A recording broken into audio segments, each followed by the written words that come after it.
Good afternoon everyone, welcome back to my channel दुष्टु चिनिर मिष्टि मा। आज के रेसिपि हलो आमेर झाल बा सर्षे पोस्त दिए आम। और झटपट करे रेसिपिटा देखे नेওয়া যাক। আমগুলো আমি आध घंटा आगे मैरिनेट करे रेखे दिएছিলাম। কড়াইটা ভালো করে গরম করে নিয়ে তাতে খানিকটা তেল দিয়ে দিলাম। তেল গরম হয়ে আসলে পাঁচফোড়ন, তেজপাতা আর শুকনো লঙ্কা ভালো করে ভেজে নিলাম। দিয়ে তার উপরে দিয়ে দিলাম নুন হলুদ মাখানো আমগুলো।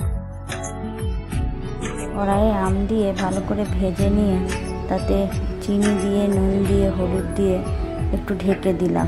এতে আম থেকে অনেকটা জল বেরিয়ে আসবে। এই জলেই কিন্তু আমটি সিদ্ধ হয়ে যাবে।